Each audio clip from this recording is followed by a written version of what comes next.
pessoal. O FIPcast é um podcast que se propõe a desvendar de maneira simples e descomplicada assuntos ligados ao desenvolvimento socioeconômico e ambiental. É um projeto que nasceu da iniciativa das advogadas Luísa Milagres e Maiara Vieira e de mim, Leonardo Gandara, com o apoio da Fundação Israel Pinheiro, a FIP. Nosso objetivo é trazer para o debate diversos temas que estão em voga na atualidade, levando conteúdo de qualidade para profissionais, empresas e agentes públicos envolvidos em projetos de desenvolvimento urbano, ambiental, ESG, todas as questões relacionadas às cidades, habitação, ocupações, enfim, todos os assuntos que chamam atenção e são importantes para a nossa sociedade. Inscreva-se no nosso canal do YouTube, dê uma força para o nosso podcast e aguardamos vocês. A Fundação Israel Pinheiro, conhecida como FIP, é uma instituição sem fins lucrativos que está no mercado há mais de 27 anos, executando, implementando e desenvolvendo projetos para melhoria da qualidade de vida, habitação, sempre com foco na população brasileira. Conheça os nossos projetos, já são mais de 100 projetos executados em todo o território nacional. Temos um acervo desses projetos, de diagnósticos e materiais disponíveis para toda a população que tenha interesse no site da Fundação Israel Pinheiro. Conheça também o Museu Casa de João Israel Pinheiro, que fica em Caeté, que é a memória de João Israel Pinheiro. E em Brasília temos o Espaço Israel Pinheiro, que temos um braço socioeducacional para crianças da escola municipal, tratar meio ambiente, educação cívica. Conheça a Fundação Israel Pinheiro e participe do nosso programa. Luísa, conta pra gente quem que é a nossa entrevistada de hoje. Olá, pessoal, tudo bem? Para o episódio de hoje, o nosso tema é o papel e as interações do Ministério Público na ordem urbanística e no planejamento urbano. E para nos acompanhar nesse episódio de hoje, a nossa convidada é a doutora Marta Larcher. A doutora Marta é promotora de justiça e é titular da Promotoria de Justiça de Habitação e Urbanismo da cidade de Belo Horizonte. Doutora Marta, um enorme prazer te ter aqui. Somos admiradores do seu trabalho, acompanhamos de perto. Muito obrigada pela sua disponibilidade. E já começando aqui o nosso bate-papo, a gente gostaria de começar já te perguntando o seguinte: as transformações sociais, né, elas impactam diretamente na ordem urbanística, no uso e ocupação do solo, na questão, né, da formação da cidade. E a gente sabe que o ordenamento jurídico não acompanha para e passo as transformações que acontecem na esfera social. Então, a gente gostaria de começar te perguntando qual é a atuação do Ministério Público na defesa da ordem urbanística e na fiscalização da implantação de políticas públicas voltadas para esse tema. Queria agradecer a vocês o convite, também é um prazer estar aqui participando do programa. Bom, o Ministério Público é uma instituição que tem uma feição constitucional, né? A Constituição, ela confere ao Ministério Público várias atribuições, especialmente a defesa dos direitos difusos, dos direitos coletivos e dos direitos individuais indisponíveis, né? Existe na legislação brasileira a Lei da Ação Civil Pública, que estabelece quais são os direitos difusos e, dentre eles, está a ordem urbanística, né? Mas o conceito de ordem urbanística é muito vago para o cidadão comum, né? O que é ordem urbanística, né? A ordem urbanística é um conjunto de normas, de leis, né, que dispõem sobre o exercício de atividades e o próprio exercício do direito de propriedade no meio urbano, né? Então, a Lei 7.347 confere ao Ministério Público a atribuição para a defesa da ordem urbanística, né? E aí, quando a gente fala atribuição, é uma atribuição que engloba desde o acompanhamento do planejamento urbano, né, até o exercício da atividade de controle por parte do poder público, né? A Constituição confere aos municípios a competência de exercer o controle, né, o planejamento e o controle das atividades no meio urbano, né? Então, esse planejamento começa pela edição das leis urbanísticas e o controle se dá pela aprovação de projetos e pela fiscalização das atividades. Então, o Ministério Público, quando atua na defesa da ordem urbanística, ele acompanha aí essa competência do município fiscalizando essas atividades também. Doutora Marta, para que a política urbana produza cidades sustentáveis e justas do ponto de vista econômico, ambiental, social, a gente sabe que é imprescindível a atuação do poder público, né, principalmente em conjunto. Nesse sentido, além da fiscalização que o Ministério Público exerce, existe algum outro tipo de apoio para a implementação dos planos e políticas públicas nessa ordem urbanística pelo Ministério Público? O Ministério Público, nos últimos anos, ele tem mudado muito a sua forma de atuação, né? As pessoas, quando falam em Ministério Público, pensam numa atuação eminentemente processual, voltada, por exemplo, para o combate à criminalidade, mas, desde a Constituição, a gente tem ampliado bastante esse leque de atuação, desde a defesa do consumidor, do meio ambiente, da infância, né? E aí a gente tem vários instrumentos para trabalhar, né? Então, a gente trabalha naquela forma ainda tradicional do processo judicial, mas a gente também tem uma forma extrajudicial de trabalhar, né? E aí que eu acho que é um campo bastante propício para uma atividade proativa do Ministério Público, né? Quando chega para a gente alguma notícia de alguma irregularidade, seja praticada pelo poder público ou pelo particular, ou de uma omissão do poder público na implementação de uma política, né? Uma política pública, a gente instaura um inquérito civil público, que é o nosso instrumento de investigação, né? E dentro desse inquérito civil público, a gente tem a recomendação, que é uma forma de orientar o poder público a corrigir os rumos da sua atuação, né? A gente também tem o termo de ajustamento de conduta, que é uma espécie de acordo que a gente faz com o poder público para que, ou o particular, né, para que ele corrija a sua atuação, ele assume algumas obrigações, né? Então, a gente tem, nessa atuação extrajudicial, muitas vezes cumprido esse papel de orientar o poder público, né? E na maioria das vezes, essa nossa atuação ela é muito bem recebida pelo poder público, porque eles veem o Ministério Público como um parceiro, né? E, assim, eu tenho, nesse campo, experiências bastante agradáveis, assim, exitosas, de parceria com o poder público na solução de problemas concretos que muitas vezes o poder público não tem meios de resolver, né? Às vezes não tem o recurso, e como a gente pode destinar recursos de medidas compensatórias de uns casos para outros. Por exemplo, eu tenho uma empresa que causou um dano, ela tem que reparar esse dano, ela tem que pagar uma indenização.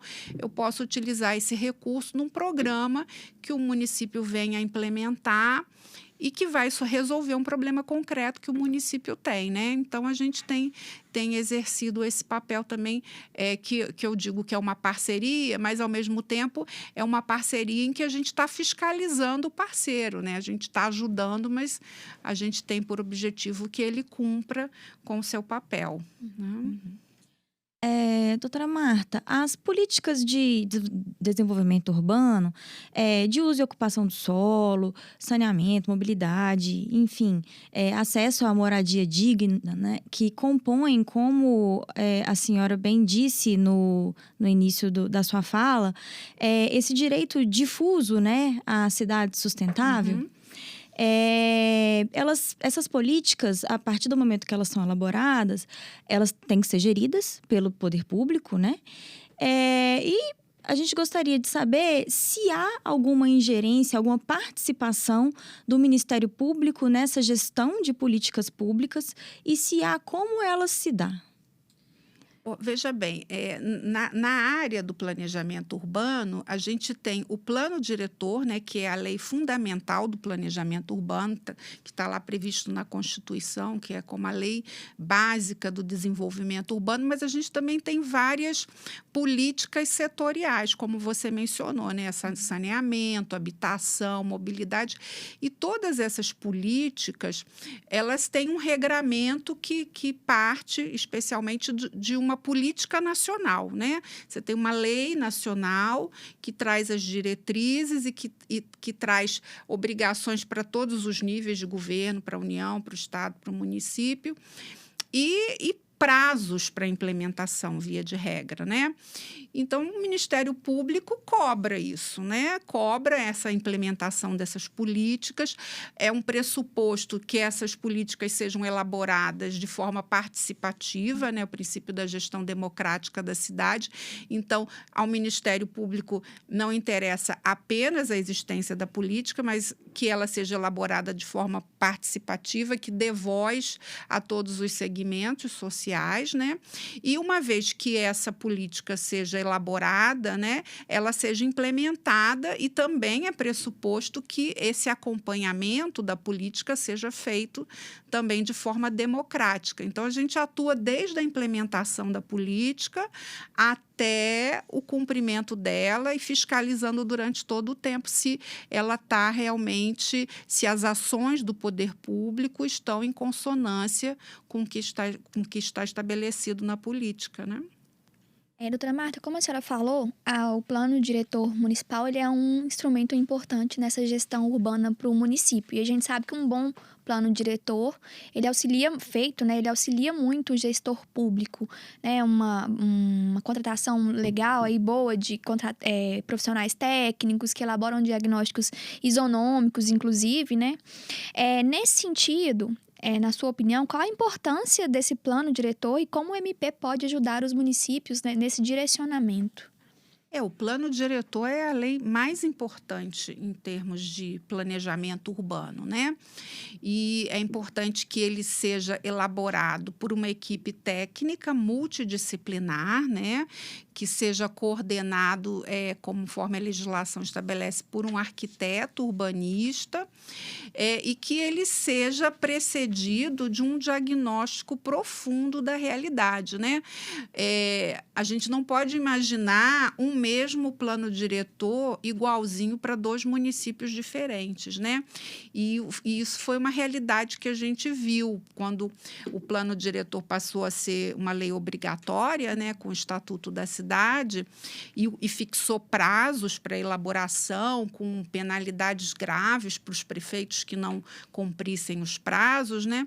A gente viu uma correria para cumprir o prazo, mas isso cola, né? prejudicou demais a qualidade dos planos elaborados, né? Verdade. E o que a gente observou também desses primeiros planos é que eles não abrangiam todo o conteúdo que o Estatuto da Cidade estabelecia como obrigatório, né? Muitos planos ficavam nas meras diretrizes, né? Não estabeleciam regras claras, prazos, metas.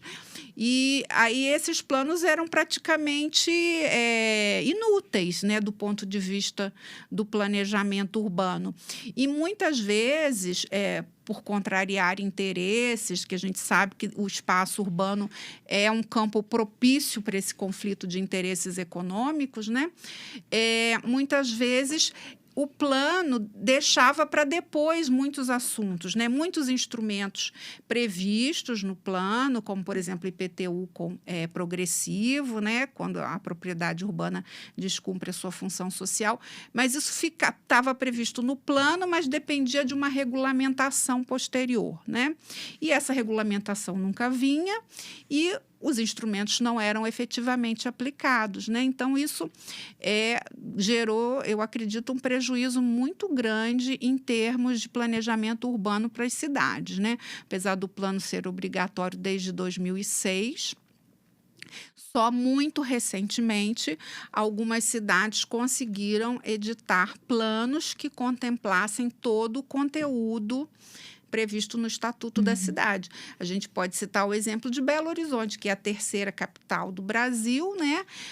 E que tem plano diretor até bem antes, né, do próprio Estatuto da Cidade, mas os planos não contemplavam todo o conteúdo, né? Muita coisa ficou faltando. E a política, a gente pode dizer que ficava capenga, né? Porque sem possibilidade de utilizar aqueles instrumentos, principalmente os instrumentos de financiarização da própria política, de financiamento da política, né? Como a outorga onerosa, que são coisas que são instrumentos que a gente sabe que tem muita resistência do mercado imobiliário, né? Até mesmo também, doutora, a questão da questão política, né? Porque o plano diretor, ele é feito um projeto de lei que passa pelo legislativo, né? E muitas vezes também a gente vê que o legislativo, isso fica muito agarrado no legislativo. É tirado muita coisa, o plano é muito tolhido, né? Pelo legislativo. Ou o próprio executivo nem chega a apresentar. Nem chega a apresentar, né? Às vezes, né? Fica aquele plano, fica o plano e não apresenta, o município, por exemplo, não apresenta para a Câmara. Enfim, tem todo esse problema também de ordem política, né? O Ministério Público, ele pode atuar nesse sentido? Pode e deve, né? O plano diretor, ele é uma lei muito especial e muito complexa, né? A própria elaboração dele não é um processo legislativo simples. Você tem toda uma fase pré-envio do projeto de lei para a Câmara, né?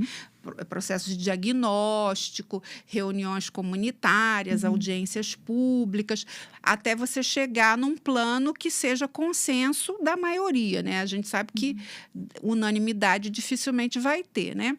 E muitas vezes esse plano chega na Câmara, o Executivo consegue fazer um plano que contemple esses interesses divergentes até, muitas vezes, né?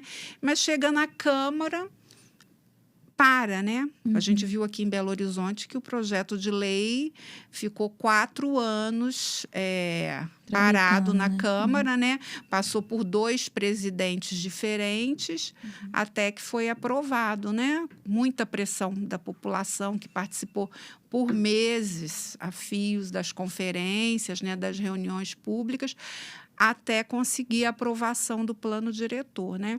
Então, é uma lei muito complexa, muito importante, mas tem essa questão aí da política, né? Dos interesses divergentes e que muitas vezes levam os gestores a não dar o andamento. Então, assim, quais são os instrumentos que o Ministério Público pode utilizar, né? Que nós utilizamos aqui no caso de Belo Horizonte? É a recomendação, né? Para que se coloque o projeto de lei em pauta, na última das hipóteses, até uma ação de improbidade pela omissão, né, do responsável por dar o seguimento, porque o município não pode não ter plano diretor. Isso não é uma coisa assim do gestor falar, eu não acho conveniente, não acho oportuno ter, né? Tem que ter. E a omissão, ela gera consequências para o gestor omisso, né? Bom, doutora Marta, vamos mudando um pouquinho de assunto, mas também ficando nesse tema de planejamento urbano, com relação aos processos de regularização fundiária, a gente está vendo aí um boom da REURB, que a gente costuma falar, vários processos de regularização fundiária sendo feitos agora. A lei de 2017 trouxe uma nova roupagem para regularização fundiária, uma desburocratização, uma facilitação do processo, o que fez os municípios, né, verem a regularização fundiária com um outro olhar. E então a gente está vendo vários processos acontecerem. E como a atuação do Ministério Público, a fiscalização do Ministério Público nesses processos de REURB? O MP ele pode ter esse papel ativo junto do município, e das empresas, né? Normalmente são empresas terceiras contratadas. A maioria dos municípios, eles não têm técnicos, não têm equipe, infraestrutura suficiente para fazerem os seus próprios processos. Então, normalmente isso é feito por empresas terceirizadas. E o Ministério Público tem tido essa atuação, esse papel na fiscalização dos processos de REURB, para que sejam processos mais concretos, mais efetivos, menos incipientes, digamos assim. O Ministério Público, eu vou dizer assim, que ele é o primeiro a cobrar do município a regularização fundiária, né? A gente tem um histórico aí de implantação de assentamentos urbanos em situação precária, né? Por falta de uma política habitacional efetiva que atenda essa demanda por moradia. Então, ao longo dos anos, das décadas do século passado, principalmente a partir da década de 70, você teve um incremento aí dos loteamentos clandestinos, né, das próprias vilas e favelas. Então, esses assentamentos todos se consolidaram à margem da legislação, né, à margem também da prestação dos serviços públicos essenciais, tudo muito precário, né? Improvisado. Então, assim, nós somos adeptos da regularização fundiária, achamos que ela tem que ocorrer, né, e precisa acelerar o passo, porque realmente a demanda é muito grande, mas a gente também vê com um pouco de preocupação, porque a regularização fundiária ela não pode ser uma panaceia, né? Ela é um direito de quem está nessa situação de irregularidade fundiária urbana, mas nem tudo pode ser regularizado, né? A legislação estabelece, a despeito da lei ter flexibilizado bastante, né, os requisitos para regularização fundiária, ela estabelece algumas condições, como, por exemplo, você não pode regularizar a situação de risco que não seja passível de ser corrigida, né? Então, a população que está numa área de risco, se aquele risco não puder ser eliminado ou mitigado, ela tem que ser removida, né? Então, a gente vê com muita preocupação essa ideia que se propaga que tudo é passível de regularização, né? Então, o processo de regularização ele tem que ser feito com muito critério, né? Ele demanda estudos técnicos, né? Inclusive estudos geológicos. Quando você está numa área de risco, por exemplo, sujeita à inundação, não é possível você regularizar isso, porque a população todo ano vai sofrer com as inundações, né? Então, a gente acompanha isso e nas situações em que não é possível regularizar, a gente deixa isso muito claro para o poder público, né? Que naquela circunstância específica não é possível e que temos que encontrar alternativas outras de habitação para a população, né? E a gente também, eu acho assim que falta que essa questão da regularização fundiária seja assumida também pelas populações beneficiárias, né? Eu vejo assim muito as comunidades esperando do poder público a iniciativa, né, de promover a regularização fundiária, sendo que a legislação confere legitimidade para as associações de moradores, né, para as ONGs. Então, eu acho que elas também podem partir dessa iniciativa, tomar a iniciativa de iniciar a regularização fundiária. A gente tem experiências até no norte de Minas, bem interessantes, né, de um bairro que se consolidou numa área pública. O município não tinha condições de fazer a regularização fundiária, a própria comunidade se organizou, contratou uma empresa, cotizaram os custos, né, da elaboração dos projetos, e a despeito de ser uma regularização fundiária de interesse social, porque a renda média era abaixo de 5 salários mínimos, né? Eles fizeram a regularização quadra a quadra, né? E conseguiram, e o município depois aprovou, levou a registro. Então, assim, eu vejo como uma necessidade também das comunidades se movimentarem, para se organizarem, para dar sequência, né? Não esperar só o poder público fazer isso, né? Doutora Marta, a senhora falou um pouquinho pra gente dessa atuação do Ministério Público dentro dos TACs, né? E até tentando direcionar multas aí do privado para atuar em algumas ações públicas voltadas para habitação e urbanismo. Como que funciona ou tem funcionado a atuação do Ministério Público nos TACs direcionados à REURB? Existe dentro da sua promotoria? A senhora pode citar algum caso para a gente? Se tem alguma tratativa nesse sentido? Olha, a legislação confere legitimidade para propor a REURB, para promover a REURB, para várias entidades: o Ministério Público, a Defensoria Pública, o município, a União, os estados, as associações de bairro, né, as ONGs. Mas, muitas vezes, essas entidades não têm o recurso, por exemplo, para contratar os projetos, né? Então, quando a gente tem, né, a possibilidade de destinar algum recurso de um TAC para que, vamos dizer assim, o empreendimento penalizado, aí, no caso, destine esse recurso para a contratação desses projetos, ou ele mesmo contrate os projetos e entregue ao município, né, a gente procura fazer dessa forma, né? Uhum. Doutora, só pegando esse gancho, e assim, na sua opinião, a senhora acha que seria possível, por exemplo, uma REURB como condicionante de algum processo de licenciamento ambiental? A gente já teve exemplos de condicionantes ligadas a planejamento urbano, né? Como, por exemplo, a obrigação de fazer o plano diretor de alguma cidade dentro de grandes empreendimentos.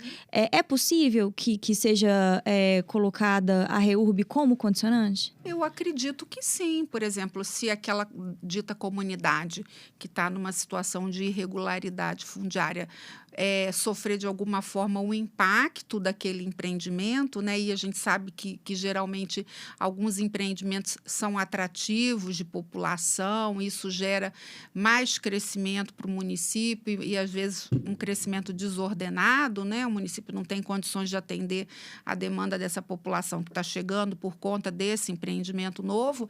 Eu acho possível, sim, que se estabeleça essa obrigatoriedade como condicionante de custeio da regularização fundiária, né?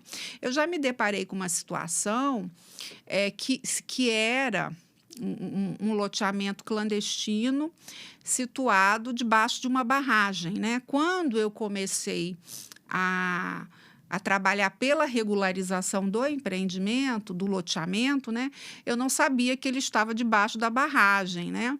Mas aí, quando eu tive essa informação, eu verifiquei que, no caso concreto, não era adequada a regularização fundiária, porque as pessoas teriam, nesse caso específico, 19 segundos para sair do loteamento se a barragem rompesse. Então, eu falei, bom, eu não vou pleitear para essas pessoas permanecerem aqui, né? Então, a gente tentou, né, como empreendedor responsável pela barragem, que ele indenizasse as pessoas, porque elas estavam numa situação de risco, né? Inicialmente, parecia que seria possível um acordo, depois não foi possível, acho que a empresa não queria criar o precedente, né? E aí nós ajuizamos a ação para que ela fosse condenada a remover e indenizar aquelas pessoas que estavam ocupando aquele bairro que seria impactado, né, em caso de rompimento da barragem. Mas eu vejo, sim, que isso é possível, né? Doutora Marta, em relação ao marco do saneamento básico, na opinião da senhora, ele influencia na ordem urbanística das cidades? Olha, nós estamos muito atrasados em termos de saneamento, né? O Ministério Público, inicialmente, ele atuava para que cada bairro fosse dotado do seu, vamos dizer assim, do seu sistema de coleta de esgoto, mas isso é muito pouco, porque você coleta o esgoto e joga ele no rio sem tratamento, né? E aí, depois, a gente, numa visão mais, vamos dizer assim, mais focada na preservação ambiental, começamos a cobrar dos municípios que tivessem os seus sistemas de coleta e tratamento de esgoto, né? E o esgotamento sanitário, ele é um serviço público do município, que ele pode exercer diretamente ou delegar, né? Na vigência da lei anterior, né, o município, ele tinha que ter o seu plano, né, de saneamento, e a partir desse plano, só a partir do plano é que ele poderia fazer um contrato de concessão, né? A atual lei de política de saneamento também prevê essa obrigatoriedade do plano de saneamento, mas aí o arranjo já é diferenciado. O município pode se consorciar com outros municípios, né? Se ele não tiver condições de fazer isso sozinho, ele também pode contar com o apoio do Estado quando a gente está falando de regiões metropolitanas. Mas, assim, o saneamento em si, a existência ou não do saneamento, dita a qualidade de vida da população, está relacionada à veiculação de doenças, né? Mortalidade infantil. Então, isso tudo realmente impacta na qualidade de vida da população, e a gente não pode pensar em cidade hoje em dia sem saneamento, né? A gente vê que a própria lei atual, ela fez uma alteração na lei 6766 que permite a utilização, por exemplo, de fossas, né, coletivas, aonde não é possível a implantação do sistema de coleta dinâmico através de redes, né? A gente vê com um pouco de preocupação isso, porque a fossa séptica ela não é adequada para todo tipo de solo, né? Então, muitas vezes o empreendimento de parcelamento do solo ele não é viável, né? Nem ambiental, nem financeiramente, por causa do problema do esgotamento sanitário, né? E aí, quando você pensa assim, bom, vamos resolver o problema, vamos construir uma fossa. Aparentemente, você está resolvendo o problema, mas você está contaminando o lençol freático, contaminando o solo, né? Então, a gente vê com preocupação essa questão também. Uhum. Doutora Marta, o Estatuto da Cidade, ele completou 20 anos, ano passado, né? Foi um marco. Muito se falou desse lapso temporal e quais foram os avanços, os impactos, o que funcionou, o que não funcionou. É uma pergunta que a gente faz recorrentemente aqui no FIPcast, né? A gente trata de planejamento urbano, então a gente gostaria de saber a sua opinião a respeito especificamente do Estatuto da Cidade. O que você acha que ele teve de importância para essa questão do planejamento urbano, para a ordem urbanística, boas experiências que não deram certo? O que a senhora pode trazer para a gente de perspectivas? Olha, eu acho o Estatuto da Cidade uma lei fantástica. Eu sou fã do Estatuto da Cidade. Aí você me pergunta o que não deu certo. Eu acho que ele teria dado totalmente certo se ele tivesse sido implementado no Brasil inteiro, né? Como eu falei lá no começo, muitos municípios elaboraram planos diretores que não contemplavam tudo que o Estatuto da Cidade prevê, né? Como os instrumentos de política urbana. Então, o problema não está no Estatuto da Cidade, está em ele não ter sido implementado. E essa implementação depende em grande maioria dos casos, dos municípios, porque são os municípios que editam planos diretores.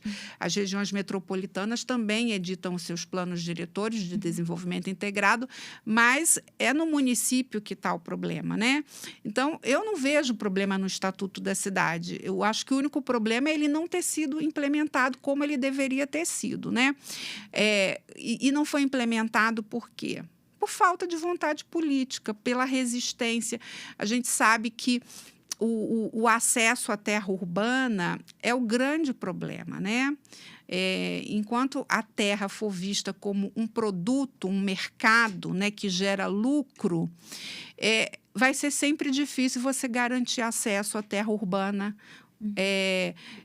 para a população de baixa renda, por exemplo, né? Então, e o Estatuto da Cidade, ele, como eu falei, ele tem instrumentos de financiamento da política urbana que precisavam ser urgentemente implementados, como a outorga onerosa do direito de construir, né?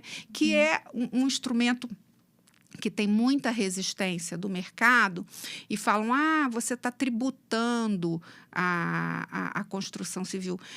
É um instrumento extremamente justo, né? Porque Quem constrói mais impacta mais o meio ambiente, demanda por mais serviços.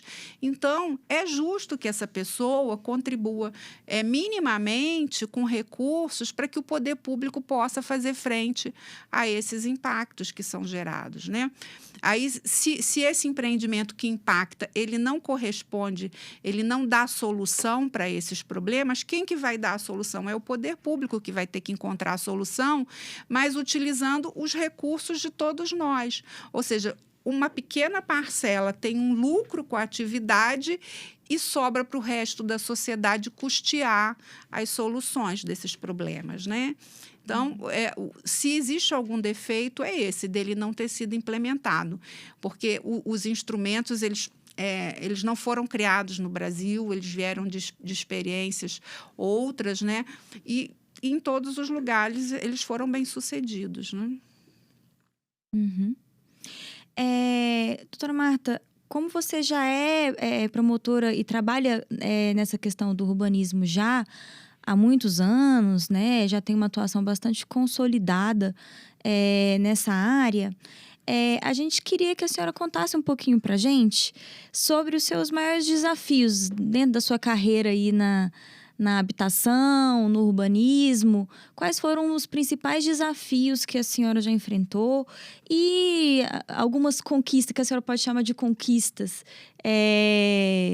que a senhora teve aí dentro da sua carreira? Veja bem, direito urbanístico é quase que inédito, né? Muito pouca gente estuda direito urbanístico, né? A gente nem vê na faculdade, Exatamente. né? Eu só fui estudar direito urbanístico já dentro do Ministério Público, tendo que resolver problemas concretos, né? Nunca tinha estudado isso, né? Então, a primeira dificuldade que a gente encontra é a própria falta de contato com a matéria, né? Isso, inclusive, no judiciário, né? As causas, elas são assim, meio que relegadas, porque as pessoas não entendem muito do assunto, acham que é muito difícil quando não é, não é? Fala assim, não é tão difícil quanto parece. Você só não sabe aquilo que você não procura saber, né? Então, a primeira dificuldade, eu acho que é esse estranhamento inicial com a matéria, né? Às vezes, muitas vezes, a gente sente que está falando sozinho, né? Que você está falando, mas o seu discurso não está chegando, né? Uma outra dificuldade que eu vejo é a falta de estrutura dos municípios, né? Porque você vê, a Constituição é de 1988, já se vão mais de 30 anos, né? E até hoje os municípios não estão capacitados plenamente para exercer todas aquelas suas competências que estão previstas lá, né? Principalmente no que diz respeito à gestão do solo urbano, né? Então, pecam pela falta de planejamento, pecam pela falta de controle, né? Então, eu acho isso uma dificuldade grande. Mas, por outro lado, a gente consegue, nesse trabalho de formiguinha, de convencimento, né, mudar a mentalidade de muitos gestores, né? E aí, eu já tenho 23 anos de Ministério Público nessa área do urbanismo, eu já trabalho há quase 20, então a gente conseguiu plantar sementinhas em alguns lugares que a gente passou, conseguiu mudar a mentalidade do gestor, né? Aquela coisa, água mole em pedra dura, tanto bate até que fura. A gente fala e convence. Por exemplo, a regularização fundiária é uma coisa que os prefeitos têm muita resistência, né? Partem do pressuposto que é muito difícil fazer. E pela falta de conhecimento, exatamente, né? Muitas das vezes. Fala assim, nossa, mas eu não vou nem começar, porque é muito difícil, né? E eu lembro de uma vez ter organizado um evento junto com a Agência Metropolitana sobre regularização fundiária, e a gente deu vários casos, né? Aparentemente complexos, mas que nem eram tão complexos assim, e indicou a legislação que as pessoas teriam que consultar lá para encontrar solução para aqueles casos. Mas uma coisa muito dinâmica e assim, não tão cansativa quanto possa parecer, né? E no final todo mundo conseguiu encontrar a solução na legislação para todos os casos. E a gente ficou impressionado porque os secretários municipais, os gestores, falaram assim, nossa, mas todos os casos tinham solução? Ele falou, tem solução, mas você tem que conhecer a legislação, né? Porque você não tem uma solução única para todos os casos. Cada caso é um caso. E se você conhece a legislação, você vê que não é tão difícil assim, né? O difícil é porque você não conhece, né? Então, eu acho que isso é muito positivo. E eu acho também que eu consegui despertar o interesse dos colegas, né, pelo tema. Eu fui coordenadora durante 13 anos, fiz muito evento, muito curso de capacitação, publiquei material. Então, eu acho assim que a gente conseguiu meio que desmistificar um pouco o assunto. E o ganho que existe na REURB, o gestor ele precisa se apropriar desse ganho para toda a comunidade, né? Para toda Olha, a sociedade. eu uma vez recebi um prefeito, ele veio falar assim para mim, não, a senhora está me demandando demais. Era um município, o promotor do caso, do município, ele tinha muitas atribuições, ele me pediu para ajudar com essa questão urbana, né? E o município tinha, assim, por baixo, uns 40 loteamentos clandestinos, mas não eram loteamentos de baixa renda. Eram loteamentos que os moradores tinham poder aquisitivo, muitos foram implantados como chacreamentos, mas hoje já estavam na zona urbana, então eram passíveis de regularização. E a gente começou a oficiar para o município, pedindo informações, quem que era o responsável, pedindo as plantas e tal. E só esse movimento da gente demandar essas informações incomodou, né? Nossa, mas eu estou tendo que dar essas informações todas. Aí veio o procurador do município e falou assim, não, mas a senhora está perguntando demais, a senhora está demandando demais da gente, a gente não está dando conta, a gente não tem receita. Eu falei, mas aí é que tá, se o senhor regularizar esses loteamentos, o senhor vai começar a ter receita. O problema é que o seu município tem muita informalidade. E na informalidade o município não ganha nada. Então, assim, eles precisam entender que a regularização também é uma forma do município arrecadar, né? Exatamente. Doutora Marta, recentemente foi formado o Núcleo Interinstitucional de Regularização Fundiária, até pelo TJMG. O Ministério Público faz parte desse núcleo e como ele está funcionando? Olha, faz sim, né? Mas não sou eu que tenho assento. Quem ocupa lá o assento do Ministério Público é o doutor Leonardo Castro Maia, que é o coordenador estadual da Habitação e Urbanismo. Então, eu não tenho muitas informações sobre como é que está funcionando, né? Até porque é do judiciário, né? O judiciário é que conduz os trabalhos, mas eu sei sim que o Ministério Público tem acompanhado e tem assento, né? Eu não sei se é para tratar de casos concretos ou se é para ajudar na regulamentação, na facilitação do trabalho com os cartórios, também para uniformizar os entendimentos, né? Que seria muito importante também isso. Isso é uma grande dificuldade, né? Para a gente que está trabalhando com os projetos, essa uniformização dos entendimentos é uma das grandes coisas que a gente deseja, né? Cartórios, né? Cada cartório tem seu entendimento, as prefeituras também, como a senhora disse, muito por falta de conhecimento, às vezes, né, porque tem um técnico que entende de uma forma, outro interpreta a lei de outra forma. Então, essa uniformização desse entendimento é muito importante, né, para quem está no campo fazendo. Né? Eu lembro até de um caso de uma REURB que nós fizemos um TAC. O empreendedor fez a REURB, o município aprovou. Na hora de registrar, o cartório se recusou a registrar porque disse que não tinha havido prévia descaracterização da gleba junto ao INCRA, né? Sendo que a lei é clara, que não precisa, e já existe, inclusive, orientação do Conselho Nacional de Justiça dizendo que não precisa de prévia descaracterização quando se trata de regularização fundiária, né? Então, assim, nós fizemos reunião com o cartório, mandamos ofício, parecer, e não adiantou. Aí, no final das contas, ele suscitou dúvida junto ao juiz do registro, né, para ser autorizado a registrar a REURB, quando, né, a lei já fala que não precisa. Então, E atrasa, né? atrasa. Nossa, e a angústia dos moradores, né? Que era de um loteamento muito adensado, e todos eles queriam ter o título, né? Não era nem questão de infraestrutura precária, mas eles queriam ter o título e ficavam inconformadíssimos com essa resistência do cartório, né? Bom, estamos aqui, então, chegando ao final da nossa entrevista, né, doutora Marta, em nome da Fundação Israel Pinheiro, os meus colegas do FIPCast, a gente agradece muito a sua participação. Foi uma honra, né, debater com você esse tema, até em razão do seu conhecimento, que, como a Luísa falou no início, a gente lá na Israel Pinheiro, a doutora Marta Lache para lá, a doutora Marta Lache para cá, que a gente gosta muito do seu trabalho. E aí, antes de passar a palavra para te agradecer, eu queria que você também falasse para a gente uma dica cultural, seja na área da REURB ou seja alguma outra coisa que a senhora goste, para compartilhar com os nossos ouvintes também.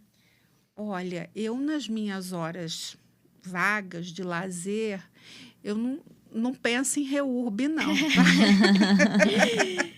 Então, ultimamente, eu gosto muito de cinema alternativo, né? Eu não vejo mais enlatados americanos há anos, né? Eu gosto de cinema latino-americano, cinema indiano, né? Que a gente se surpreende muito com a qualidade dos filmes, né?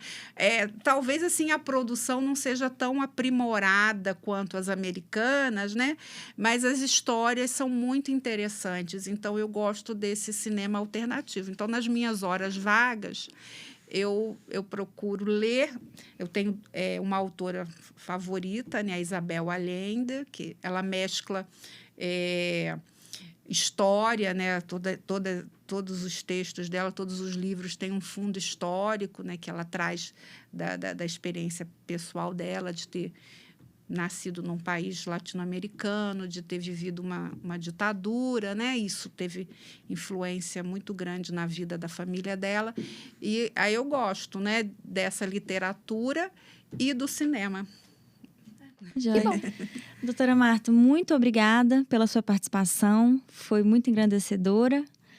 E é isso, pessoal. A gente fica por aqui no episódio de hoje. Obrigada. Obrigada. Obrigada. Agradeço o convite.